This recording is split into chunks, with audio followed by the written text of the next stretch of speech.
Situasi pada saat itu udah cukup menegangkan karena mereka nggak tahu nih apa yang mau dibicarakan sama si kakek. Tapi dengan melihat adanya bungkusan putih, bangkai hewan, sama sesajen yang mereka temukan di gudang tadi, mereka curiga pasti ada sesuatu yang sedang ditutup-tutupin sama si kakek. Iya dong. Hai, wassalamualaikum warahmatullahi wabarakatuh. Terima kasih sudah klik video ini. Oke, di malam Jumat ini seperti biasa aku akan menceritakan lagi satu kisah horor Wawa yang di malam ini kita udah masuk ke part 120. Cepat kali rasanya Wak ya, tahu-tahu udah part 120 aja. Terima kasih banyak buat kalian yang sudah berkenan berbagi pengalaman horor kalian di sini, dan buat kalian yang nggak mau ketinggalan kisah horor Wawa lainnya boleh langsung pergi ke playlist aja Wak, cari kisah horor Wawa, ada part 1 sampai part sekarang nih. Dan pada malam ini aku akan membawakan satu kisah yang nggak hanya seram Wak, tapi juga sekaligus sedih dan mengharukan, yaitu tentang sebuah keluarga yang terikat perjanjian dengan satu sosok astral. Nah, sosok ini selalu mengganggu keluarga mereka untuk menagih janjinya. Dan yang paling mengaduk-aduk perasaan ini adalah bagaimana pengorbanan, atau lebih tepatnya bagaimana tanggung jawab yang dilakukan demi mereka ini bisa terlepas dari belenggu si sosok tersebut. Penasaran sama kisah lengkapnya kan? Jadi tanpa berlama-lama kita langsung masuk aja ke ceritanya. Check it out.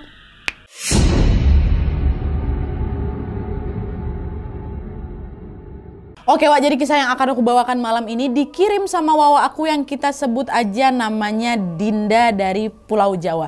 Halo Dinda. Nah, jadi ini adalah pengalaman horor yang tidak hanya dialami sama Dinda sendiri Wak, tapi juga melibatkan keluarga besarnya. Oleh karena itu, demi menjaga privasi, semua nama dan tempat dalam cerita ini sudah aku samarkan Wak ya. Dan by the way, aku mau spoiler dikit, kisah ini tentang 3 generasi, kakek, anak, cucu. Nah, jadi ceritanya Wak, dulu setelah kakek dan neneknya si Dinda ini menikah, mereka dikaruniailah sepasang anak kembar. Kita sebut aja namanya Ulfa dan Ulfi. Nah, ketika Ulfa dan Ulfi ini masih kecil Wak, kakek mendapatkan pekerjaan baru di sebuah daerah yang sangat jauh dari tempat tinggal mereka. Nah, karena jarak yang terlalu jauh, tentu kan akan sangat melelahkan kalau harus menempuh perjalanan pulang pergi setiap hari ya kan. Dan kalau si kakek memilih untuk ngekos di dekat kantor, kakek ini kasihan pula sama nenek karena harus menjaga 2 anak kembar mereka sendirian di rumah. Alhasil mereka pun memutuskan untuk sekalian pindah rumah ke lokasi yang memang lebih dekat dari kantornya kakek. Nah, singkat cerita, mereka pun berhasil menemukan satu rumah yang sangat nyaman dan juga lokasinya tidak jauh dari kantor. Rumah itu luas sekali Wak, di dalamnya terdapat ruang tamu yang cukup besar, ada juga ruang keluarga dan 4 kamar tidur. Nah, di bagian belakang rumah tersebut Wak, ada sebuah taman terbuka yang juga cukup luas, dan di dekat taman belakang itu terdapat kamar mandi dan tempat cuci piring. Jadi memang walaupun rumahnya itu luas sekali Wak, kamar mandinya memang terpisah gitu loh dari rumah utama. Jadi kalau malam-malam kebelat pipis atau buang air besar tuh jadi agak repot dan agak seram juga karena harus ke halaman belakang kan. Dan biasanya juga rumah-rumah zaman dulu kayak gitu kan, terpisah itu kamar mandi sama rumah utama. Dan selain itu jarak antar rumah tetangga juga berjauhan, sehingga setiap malam wilayah sekitar rumahnya si kakek yang baru ini terasa sangat sepi sekali. Dan setelah melihat kondisi rumah tersebut waktu survei nih, kakek dan nenek ini sebenarnya nggak begitu 100% serak Wak. Tapi pada saat itu gegara mereka udah nggak punya pilihan lain, ya udah akhirnya tanpa pikir panjang kakek dan nenek pun sepakat untuk menempati rumah itu aja. Dan mereka pun sekeluarga langsung pindah ke sana, mulai menata perabot-perabot, mengalihfungsikan salah satu kamar dari 4 kamar tadi menjadi gudang, dan juga membersihkan seluruh bagian rumah hingga menjadi hunian yang nyaman. Nah, di rumah itulah Wak, anak besar mereka pun tumbuh besar.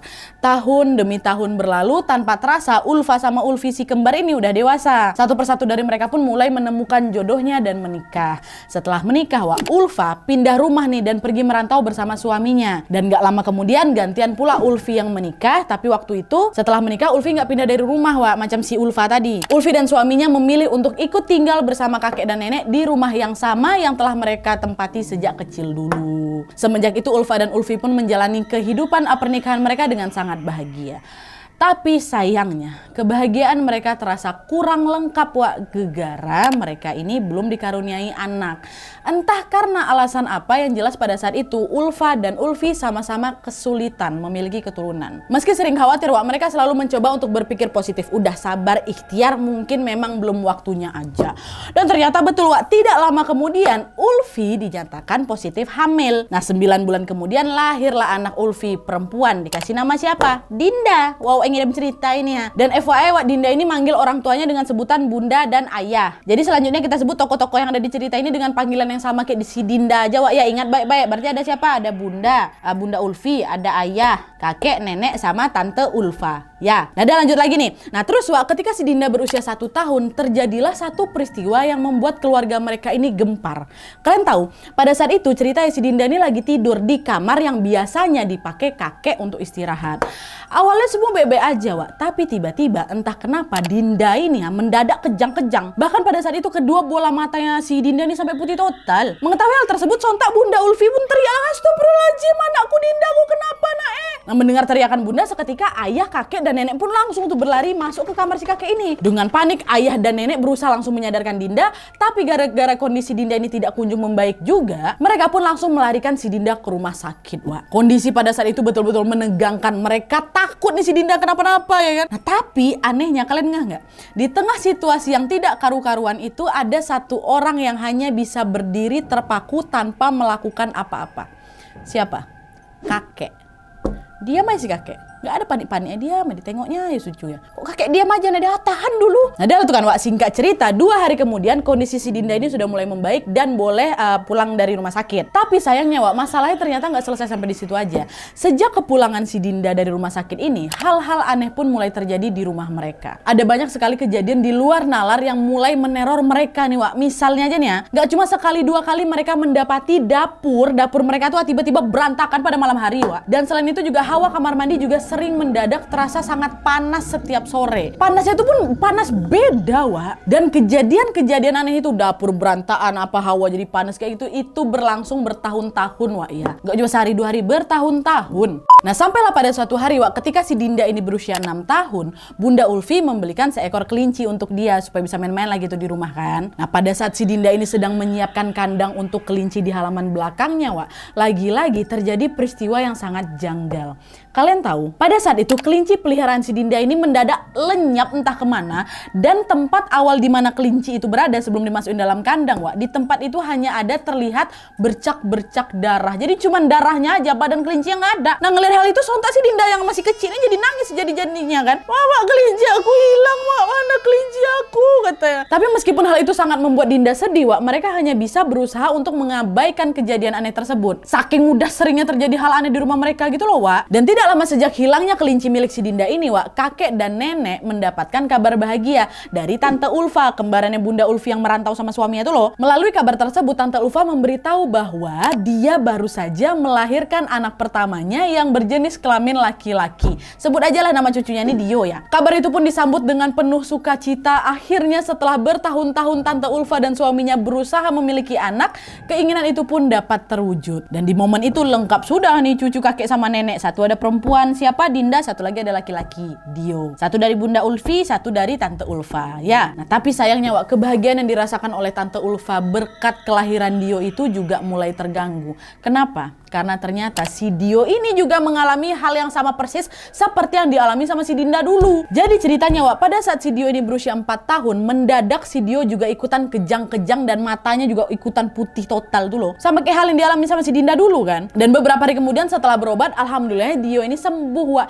Tapi sama seperti yang dialami sama Dinda dan keluarga, sejak Dio sakit itu, Tante Ulfa mengaku bahwa ada banyak sekali kejadian-kejadian aneh di luar nalar yang juga terjadi di rumah mereka. Kejadian aneh itu masih terus terjadi Wak, sampai suatu hari ketika si Dinda ini berusia 12 tahun, gangguan yang dialaminya semakin ekstrim. Dimana pada saat itu suatu malam Dinda ini lagi santai-santai lah gitu kan di kamar sambil main handphone. Nah di momen itu entah kenapa tiba-tiba saja Dinda merasa punggungnya berat kali Wak. Dan ketika jam menunjukkan pukul 12 dini hari Wak, Dinda merasa pandangannya mulai kabur nih. Dinda jadi nggak bisa mengendalikan dirinya sendiri Wak, macam ada sesuatu yang berusaha ngambil alih badannya si Dinda tuh loh. Matanya melotot lagi, macam orang kesurupan Wak. Nah Bunda yang melihat Dinda dalam kondisi melotot itu seketika langsung terkejut lah kan. Bunda langsung teriak nih, manggil seisi rumah, "Ayah, kakek, nenek, tolong tengok si Dinda nih, kenapa?" kata. Nah mendengar teriakan Bunda, semua orang pun langsung berlari menghampiri Wak. Dan seolah seperti menyadari apa yang terjadi, kakek pun segera mendekati Dinda dan mulai membacakan sesuatu.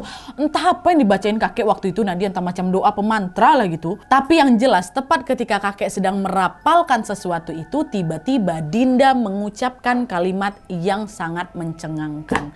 Rupanya Wak, pada saat itu Dinda ini betul kesurupan dia kan. Dengan suara yang berat, sosok yang merasuki si Dinda ini ngomong apa? "Mana janjimu? Kamu sudah aku kasih cucu, tapi sampai sekarang janjimu palsu. Lihat aja, cucu-cucumu semua tidak akan hidup enak. Katanya gitu. Dan barulah nggak lama kemudian sosok yang merasuki Dinda ini pergi, Wak. Nah, kakek, nenek, ayah hanya bisa mampu terdiam sambil berusaha untuk mencerna nih apa yang baru saja terjadi. Sementara itu Bunda udahlah itu, Wak, menangis terus-terusan kan karena dia khawatir sama kondisi Dinda. Tangisan Bunda pun semakin kencang ketika sesaat kemudian Dinda langsung jatuh pingsan, Wak. Melihat Dinda yang pingsan, seketika Bunda, ayah, dan nenek berusaha langsung menyadarkan si Dinda kembali. Tapi lagi-lagi ada yang aneh di momen itu.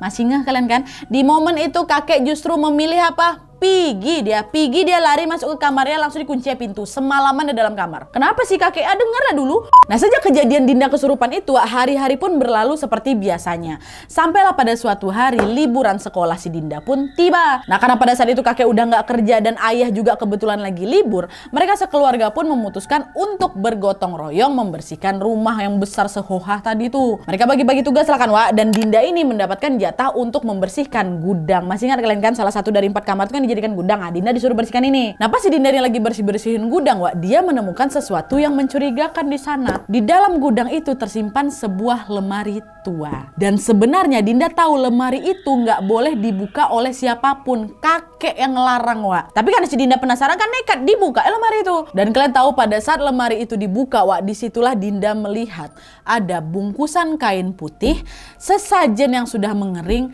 dan juga bangkai hewan. Di tengah rasa terkejutnya itu, Dinda pun jadi semakin shock ketika dia menyadari bahwa hewan apa yang dia temukan di situ, Wak. Kalau dari bentuk tulangnya, Nadia, aku udah sadar kali kalau itu adalah bangkai hewan, yaitu kelinci peliharaan aku yang memang udah lama hilang. Ih, di situ udah rupanya. Menyadari hal itu, Dinda pun langsung menangis. Astagfirullahaladzim, kelinci aku dengerin tulang belulang kau. Saking kencangnya teriakan si Dinda, Wak, nenek, bunda, sama ayah pun langsung lah ngampirin si Dinda ke gudang kan. Dan setelah mengetahui bahwa Dinda membuka pintu lemari tua tersebut, nenek malah kelihatan marah, Wak. Di situ nenek langsung teriak, dia bilang, kakek cepat sini, cepat, si Dinda buka lemarinya, kata si nenek. Gak lama kemudian kakek datang kan. Ya Allah, Dinda, kakek kan udah bilang jangan dibuka. Udah semua keluar dari gudang ini. Kamu ya udah dibilang kok. Keluar, kumpul semua di ruang keluarga.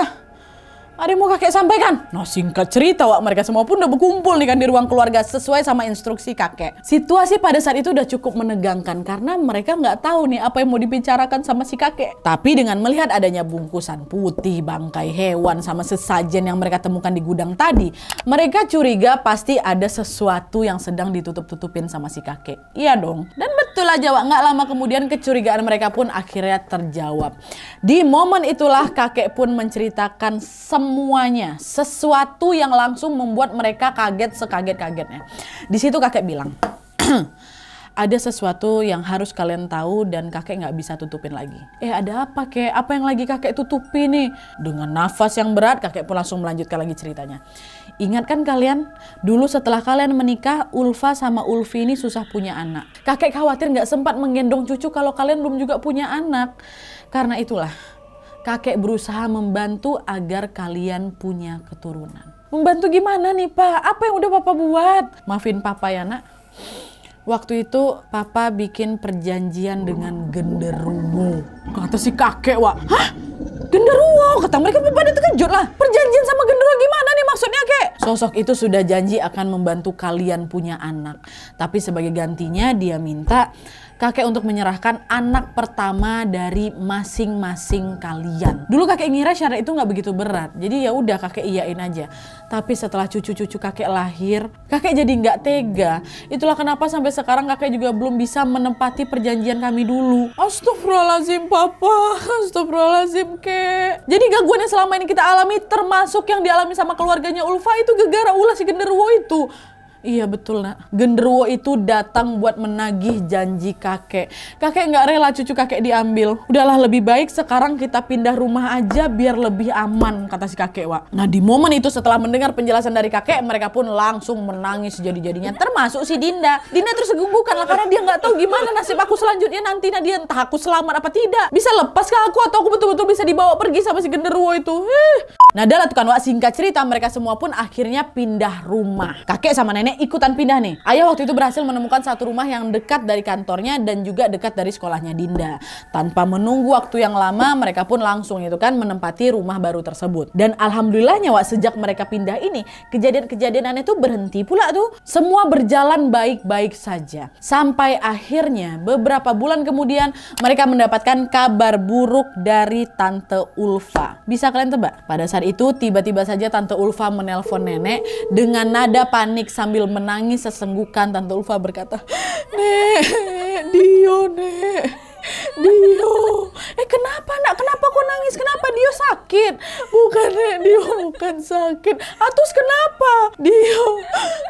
"Dia udah meninggal, Nek," kata Tante Ulfa, Wak. Bagaikan petir di siang bolong, kabar meninggalnya Dio ini betul-betul membuat mereka serumah itu shock. Mereka nggak nyangka Dio akan meninggal secepat itu. Karena mereka tahu ya Dio sehat-sehat aja. Tapi ternyata Tante Ulfa bilang bahwa sebenarnya beberapa waktu terakhir ini Dio tuh sakit keras, Wak. Tante Ulfa dan suaminya sengaja nggak ngasih tahu siapa-siapa karena takut membuat mereka semua khawatir. Awalnya Tante Ulfa sama suaminya ini baru mau bilang setelah si Dio ini sembuh. Tapi ternyata takdir berkata lain. Di luar dugaan Dio tiba-tiba menghembuskan nafas terakhirnya, Wak. Kabar meninggalnya Dio pun membuat mereka semua jadi terpukul kali ya kan. Dan tanpa menunggu waktu yang lama kakek, nenek, bunda, Ulfi sama ayah serta Dinda pun langsunglah bergegas menuju rumahnya Tante Ulfa untuk menghadiri pemakamannya Dio. Dan setelah prosesi pemakaman selesai, Wak, mereka pun berkumpul untuk saling menguatkan. Dan di momen itu juga mereka bertanyalah ke Tante Ulfa dan suaminya tentang apa yang sebenarnya terjadi sama Dio. Kenapa si Dio ini bisa tiba-tiba sakit sampai meninggal dunia ya kan? Nah disitulah Wak, Tante Ulfa pun cerita kalau ya awalnya kondisi Dio tuh baik-baik saja, Pak. Sampai pada suatu malam secara mengejutkan si Dio ini tiba-tiba mengerang kesakitan. Malam tuh Dio macam orang kesurupan lah gitu pokoknya. Dan pada saat itu juga Pak, Dio mengatakan sesuatu yang sangat-sangat janggal.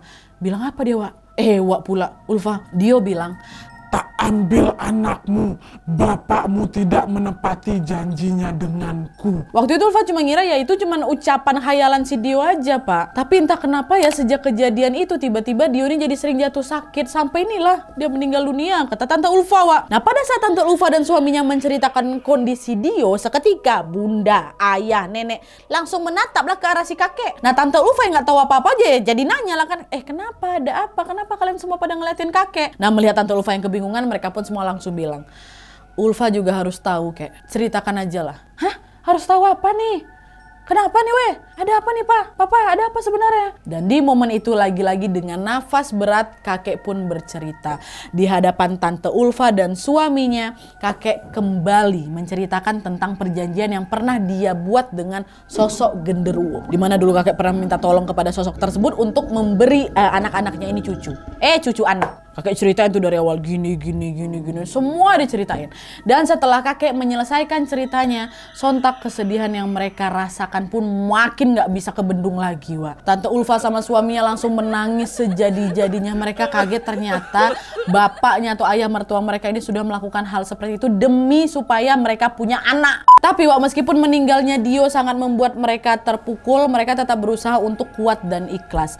Dan setelah beberapa hari menginap di rumahnya Tante Ulfa, Dinda beserta keluarganya pun balik lagi nih ke rumah mereka yang baru. Mereka berusaha untuk melanjutkan hidup seperti biasanya. Tapi sayangnya sejak kejadian meninggalnya si Dio, ya pasti si Dinda jadi nggak bisa hidup tenang lah, Wak. Terus-terusan dia jadi khawatir ya kan, apa mungkin nasib aku juga bakal berakhir macam sepupunya aku nih. Iya, orang kata genderuwonya aku bakal ngambil anak pertama dari anak-anakmu kok. Anak pertamanya Tante Ulfa itu siapa? Si Dio. Anak pertama Bunda Ulfi? Si Dinda. Saking khawatirnya, Wak, di perjalanan pulang dari rumahnya Tante Ulfa tadi, Dinda nggak bisa nahan air matanya lagi toh, Glenn. Dia nangis sungguhan itu sambil bertanya kan dalam mobil, "Kek, apa Dinda juga bakal mati, Kek? Apa Dinda juga bakal berakhir kayak Dio, Kek?" Katanya. Mendengar pertanyaan si Dinda, Wak, dengan suara ragu-ragu, kakek menjawab, Enggak. Dinda cucuku yang tenang ya," katanya. "Kakek akan melakukan apapun biar Dinda bisa tetap di sini sama nenek, bunda, dan ayahmu." Nah di momen ini Dinda nggak tahu nih, Wak, apa yang akan dilakukan sama si kakek. Mungkin pada saat itu kakek hanya sedang ingin berusaha menenangkan si Dinda aja. Entah mungkin apa ya kan, tapi tetap aja Dinda terus merasa ketakutan. Nah singkat cerita sampailah mereka ke rumah, Wak. Dan pada saat ayah ingin memarkirkan mobil, Dinda melihat di depan pintu rumah mereka ada sosok yang sangat mengerikan sedang berdiri di sana, Wak. Sosok tuh besar kali, nah dia taringnya panjang, matanya merah menyala, dan sekujur tubuhnya tuh bukan berbulu, Wak, tapi berlumuran darah. Belumuran besar badannya tuh. Iya Allah, kebayang sama aku. Dan sosok itu tuh macam kegirangan gitu loh, Wak. Dia terus tersenyum ke arah si Dinda. Di situ Dinda langsung tahu bahwa sosok yang dilihatnya itu adalah genderuwo yang selama ini mengganggu mereka. Dialah sosok genderuwo yang sudah membuat perjanjian sama kakek. Oh, pasti dia nih. Dan dengan sekuat tenaga Dinda pun berusaha untuk mengabaikan sosok tersebut. Dia langsung masuklah ke dalam rumah, Wak. Nah, pada saat pintu rumah terbuka secara mengejutkan, seluruh isi rumah udah dalam kondisi berantakan, Wak. Semua lala dapur berjatuhan, tanah beseraan di lantai-lantai, dan kursi-kursi di rumah mereka juga sudah tidak berada di tempat semula. Dari situlah mereka semua sadar kalau ini pasti ulahnya genderuwo itu. Dan karena kondisi rumah berantakan, mereka pun gak ada cara lain selain membersihkan rumah tuh langsung, ya kan. Dan udahlah, baca-baca doa aja, bersihkan. Dan setelah semua bersih dan rapi, mereka pun berkumpul, Wak, sama-sama di ruang keluarga. Nah, di momen itu ayah sama bunda jadi khawatirin kondisinya Dinda, Wak. Alhasil karena ketakutan malam itu, mereka pun memilih untuk tidur di satu ruangan yang sama. Tapi anehnya pada saat itu kakek nggak mau ikutan tidur bareng mereka, Wak. Kakek tetap memilih untuk tidur di kamarnya sendiri. Dan sebelum si kakek masuk ke dalam kamarnya, dengan tatapan tajam beliau melihat ke arah nenek, bilang, jangan masuk ke kamarku ya. Besok pagi baru boleh kau buka kamar aku. Dengerin aku baik-baik ya. Ini permintaan terakhir aku. Tolong diturutin, jangan ada yang masuk ke kamar aku. Nah, mendengar ucapan itu sebenarnya nenek juga ketakutan, Wak. Tapi si kakek ini terus menatap nenek sambil berusaha untuk meyakinkan si nenek, Wak. Akhirnya karena nggak punya pilihan lain, nenek pun menuruti permintaan kakek. Iya, kek, pergilah. Nah, di malam itu, Wak, ketika semua sedang tertidur lelap, kejadian mengerikan lagi-lagi menimpa si Dinda. Sekitar jam 3 pagi, Dinda ini tiba-tiba mengerang kesakitan. Ternyata sosok genderuwo yang dilihatnya tadi itu tiba-tiba datang lagi dan berusaha merasuki tubuhnya. Di momen itu kedua mata si Dinda ini melotot, Wak, tangannya menunjuk ke arah kamar kakek sambil berkata, Emang dasar nggak tahu diri kau ya. Sekarang kau buat aku sakit-sakitan. Memang dasar kau setan. kata dia nunjuk ke si kakek, kau yang setan padahal. Nah, pada saat kesurupan itu, Dinda tuh masih bisa ngerasa badannya. Tapi semua ucapan gerakan tuh bukan dikendalikan sama si Dinda lagi. Dan di saat itulah Dinda merasa lehernya jadi sakit gitu, macam ada yang nyekek dia. Dinda pun jadi ngerintih kesakitan, aduh mah sakit. Bunda sakit, Bunda. Nah, di saat yang bersamaan nenek pun langsung berlari menuju kamar kakek kan. Tapi nenek seketika langsung ingat tuh tadi pesan kakek. Dia dilarang membuka kamar itu sampai pagi. Alhasil apa? Nenek cuma bisa teriak aja dari luar kan, manggil-manggil si kakek. Kek, bukalah, kek, buka, tolong nih, tengoklah si Dinda. Cucumu kesakitan, kek, tolonglah keluar dulu sebentar, tolonglah, kek. Berkali-kali nenek berteriak manggil kakek, tapi tetap aja, Wak, sayangnya kakek tetap tidak keluar dari rumah. Dari kamar. Dan karena nenek nggak berani masuk ke kamar kakek tadi, nenek pun memilih untuk balik lagi, Wak, membantu ayah sama bunda menyadarkan si Dinda. Pada saat itu Dinda masih aja terus kesakitan karena lehernya terasa seperti ada yang nyekek. Dan hal itu terus berlangsung sampai menjelang subuh, Wak. Memasuki jam 5 pagi, tiba-tiba saja Dinda langsung pingsan tak sadarkan diri. Untungnya pas dicek pada saat itu, Dinda masih bernapas. Mama udahlah itu deg-degan ya kan, takut aduh diambil ya, aku diambil nih. Dan mereka berusaha sadarkan Dinda dan alhamdulillahnya Dinda pun langsung tersadar dari pingsannya, Wak. Nah, karena khawatir terjadi sesuatu, Wak, pagi itu juga mereka pun langsung membawa Dinda ke rumah sakit. Dan setelah diperiksa, dokter bilang kalau kondisi Dinda baik-baik saja. Cuman yang memang masih lemah. Dinda juga langsung diperbolehkan pulang pada hari itu juga. Dinda, ayah, bunda, dan juga nenek pun tiba lagi di rumah sekitar jam 12 siang, Wak. Nah, sesampainya di rumah mereka sadar nih bahwa ternyata kakek belum juga keluar dari dalam kamar. Nah, karena khawatir terjadi sesuatu sama si kakek, nenek pun menyuruh ayah untuk membuka pintu kamarnya si kakek. Tapi pas ayah mencoba buka, Wak, ternyata dikunci dari dalam. Akhirnya ayah pun mendobrak pintu kamar kakek tersebut kan, Wak. Dan ketika pintu kamar kakek akhirnya berhasil dibuka, seketika mereka langsung selemas-lemasnya setelah melihat apa yang sebenarnya terjadi pada kakek di sana, Wak. Kalian tahu, pada saat itu mereka melihat kakek sudah dalam kondisi tergeletak di lantai. Dan di sekeliling tubuhnya kakek ada banyak sekali benda-benda aneh yang mereka nggak tahu itu fungsinya apa. Dan di sana juga ada sebuah kotak yang di dalamnya tersimpan foto-foto Dinda. Dan nggak jauh dari tubuhnya kakek, mereka menemukan sepucuk surat yang ditulis oleh kakek.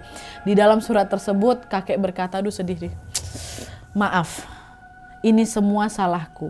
Sekarang gak akan ada lagi yang mengganggu kalian. Aku sayang keluargaku semuanya. Sebelum kalian semua gak ada, biar aku saja yang berpulang. Itu tulisannya, Wak. Melihat itu semua, mereka pun langsung menangis sesenggukan. Rasanya kayak mimpi Nadia waktu itu, kata si Dinda. Semua terjadi dengan cepat, dengan sangat cepat, sampai-sampai mereka tuh gak bisa mencerna apa yang sebenarnya terjadi. Dan karena khawatir dengan kondisi kakek, nenek segera menyuruh ayah dan bunda untuk membawa kakek ke rumah sakit. Untuk bisa memastikan lagi nih ya kan.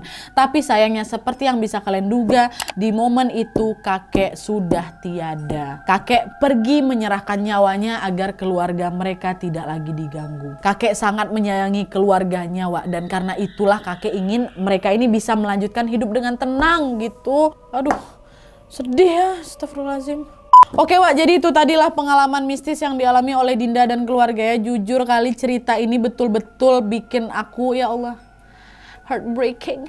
Walaupun apa yang telah dilakukan kakek tidak bisa dibenarkan, Wak, ya, tapi rasa sayang yang kakek berikan untuk keluarganya itu ya betul-betul tulus, sampai beliau rela kan mengorbankan nyawanya sendiri itu loh. Dan melalui cerita ini kita kembali diingatkan bahwa yang namanya minta tolong sama jin tuh nggak pernah gratis, Wak. Selalu ada harga yang harus dibayar. Ya, jangan pernah coba-coba kalian. Dan ayo sama-sama kita doakan semoga kakek dan Dio tenang di sana ya, dan semoga keluarga yang ditinggalkan juga diberikan ketabahan. Amin ya robbal alamin.